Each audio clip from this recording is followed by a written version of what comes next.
Hello! How's it going? Hello, everyone. Welcome to a beautiful Saturday. I'm having a beautiful Saturday. I hope you are too. If you are watching this video in a replay, fast forward for just a few minutes because I'm going to welcome people in as they come in. Hello, how are you? Welcome. I'm here to talk to you about a part of my journey. I think this is good for everyone, but especially for those of you who are sort of taking your stories or your business, anything, any working, any work. When I say work, I mean just like the work that you do in the world. It doesn't have to be your business, but the work that you do to the world, whether it be online or in person-to-person community spaces, just where you have a lot of eyes on you. So I'm just going to welcome you all in. Let me know that you're here by, letting me know where you're from, or a word that describes how your week has been. I love doing that one because the range is always really interesting to look at that. So let me know in the comments a word that describes your week. I'd love to know. Hello, Facebook. Hello, YouTube. Hello, new friends and old friends. Someone's cut. Chinoa is coming in from Portland. Hello, Chinoa. I hope I'm saying your name correctly. I'm going to start with the story in just a minute here. Today we're talking about find out the whole story before you decide. And that there's not only one way to do things. And that everything is not always what it seems. And how can we be more kind and compassionate towards each other, right? Don't we all need more of that? We all need more kindness and compassion to each other. And that doesn't mean compromise yourself or don't fight. All right? But it does mean that we can also be kind and compassionate towards each other. Val Balo, hello. Finally, a decent week at the coast. Yes, I bet it is a decent week when you're at the coast. All right. So I'm going to start with a story. And this is something that has all happened to us and something that, we've been the perpetrator of. And that is, I had this friend and it was a time in my life where I was really needing friend support, like immediate friend support. And this person was like, yeah, I'm down for it. And we had discussed boundaries, like if it's too much, she'll let me know and all of this. And I was like, yeah, I just need to know that I can go out. This is a long time ago, that I can go out and we can go out to lunch or go on a walk or whatever, like at least once a week. I just need to be in the presence of a friend at least once a week. And she's like, yeah, I'm down. I'm like, part of the issue was what I was dealing with at that time in my life was a feeling of betrayal and being left alone after an abuse and all of that. And she totally understood all this. So I was already in a place where I was feeling like not trusting, okay, and not of her, but just of people, right? Chinoa says boundaries is a theme this week. Yeah. Yes. And so that's what was going on. And we hung out, I think, once. And then the next time we were going to hang out, she just didn't show up. And I was like, oh, something happened, So I texted her, I called her, I heard nothing back. And this is a long time ago, okay? I texted her, I called her, nothing, I heard nothing back. And then I was worried. I asked a mutual friend didn't know what was going on. She texted me again. She texted me the next week and said something like, sorry about last week. I will get back to you. And it was like a cutoff message, but I didn't realize that at the time it was like a half message. I didn't realize this at the time. And it's how I was perceiving it was that she was just like, oh, whatever. I was assuming that she was like, I just sent a really quick text. It's not that big of a deal. I'll let you know what's going on. And then so then the next week I text her, I call her again, nothing. And then another week. So this is like over like 4 weeks or 5 weeks of time. And I immediately thought I had made up a tone for her. I decided I knew which tone she was taking with me when she had sent me that sort of half text. I decided what had happened, that she was ditching me, that she was Robin saying she's a hypnotherapist from Portland. Her week has been real, right? I assumed a tone for her. I assumed that she was ditching me. I assumed that she didn't care. I assumed that she had been bullshitting me. Okay. And so I was mad and I was angry. I had just decided what it was. I didn't even give her, and she was my friend. Okay. Now I know we do this with strangers a lot too. And I'm always practicing trying to not do that and keeping myself in check about that. But she was my friend and I had assumed all these things about her. And it turned out later when we finally got in touch that it wasn't her dad, it was like her uncle, someone she's really close to that raised her, but it wasn't her parent, died suddenly. And she had to get there before they finished, like it was in a death process, had to finish, it was unexpected, had to get there before that happened, was in a place where her phone didn't work. Then there was all this fallout with her family. She had no access to, it was a perfect storm of why she didn't get in touch with me. And then something happened to her while she was there. So she just had to cut it all, everything had to stop. She was going through something. And no one heard from her, right? And then we made up, we made up and we talked about it and everything. And yes, mistakes were made on both ends, but it was what it was. And from that point on, I remembered to try to keep myself in better check when these things happen. If I feel hurt or triggered or like something's not right, or I feel the need to call something out, that I should know the whole story. And guess what? If you're on social media, with the way we get programmed when we interface with Facebook or when we interface with other social medias, we're programmed to not do that. Okay. You can be in the practice for your whole life of not doing that with people, making assumptions of their tone, making assumptions of what they mean or why they're doing something, or that everything that's going on, and come to a social media space, and social media space will program you to stop doing that. So look, what I'm saying is we all can be guilty of this.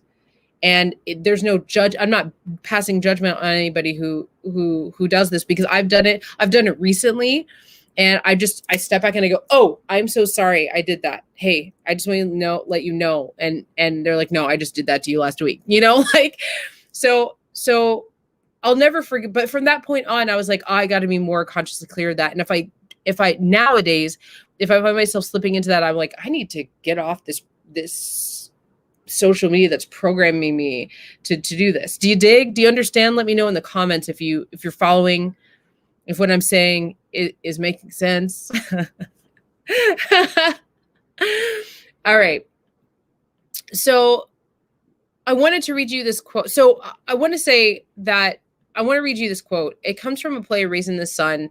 I was in this once, and I played, the sister character, and basically what's happening, and it's been a long time since I read this play, so I'm sorry if I'm getting some of the details wrong, but there's this family, and the brother in the family has done something with the family's money. Okay, people are getting it. Awesome. The brother has done something with the family's money that they lost a lot of money, and to his sister, she's just like, you idiot, basically. I'm giving you a really basic breakdown. The play itself is amazing. Please read it. Especially for those of you who are interested in the Black experience and Black activism work and anti-racism work. It's a really great creative piece that might open your mind to some conditions. So this is the quote, and I think I put it in the post itself. The sister has accused the brother, like, I can't believe you've done this. You're an idiot. What's wrong with you? What's wrong with you? Right? Because he lost this family money. And the mama says this: there's always something left to love. And if you ain't learned that, you ain't learned nothing. Have you cried for that boy today? I don't mean for yourself and for the family because we lost the money. I mean for him, what he's been through and what was done to him. Child, she would say, but from where they're from, she'd say, child, when do you think is the time to love someone the most? When they done good and made things easy for everybody? Well, then you ain't learning. You ain't through learning, because that ain't the time at all.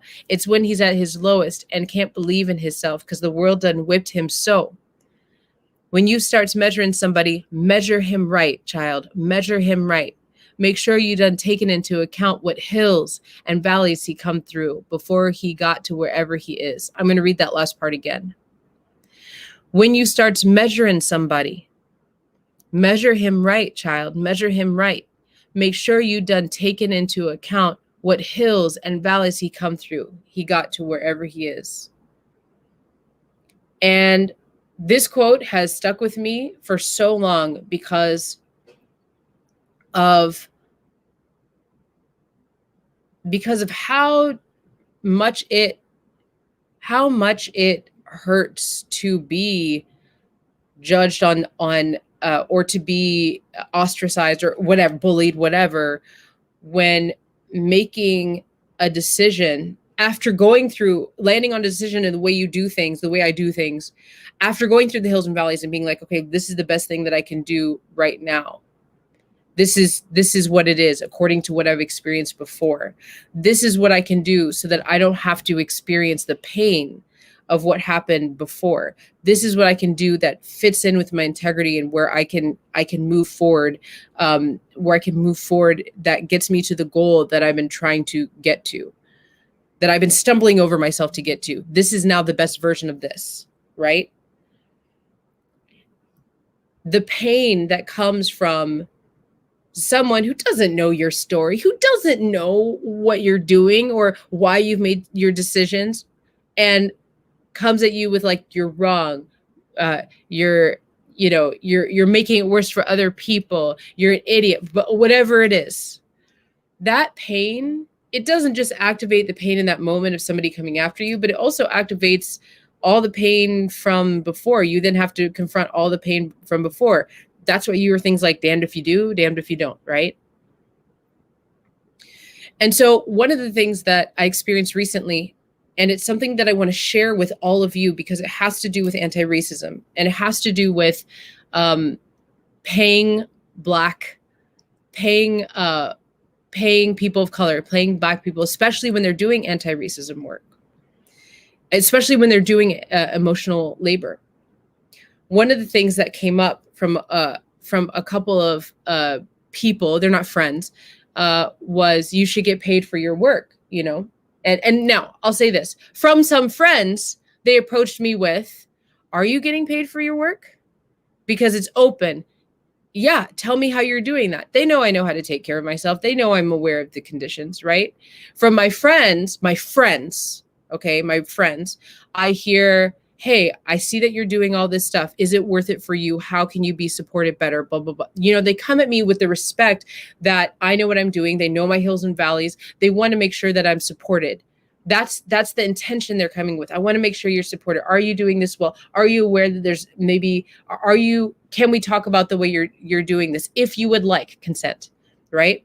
But then there are people who show up and say, you're doing it wrong. What's wrong with you? I'm going to call the police on you, all of this stuff.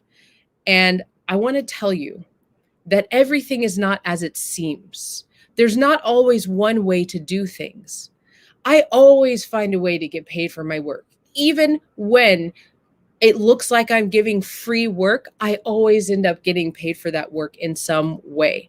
That didn't happen overnight.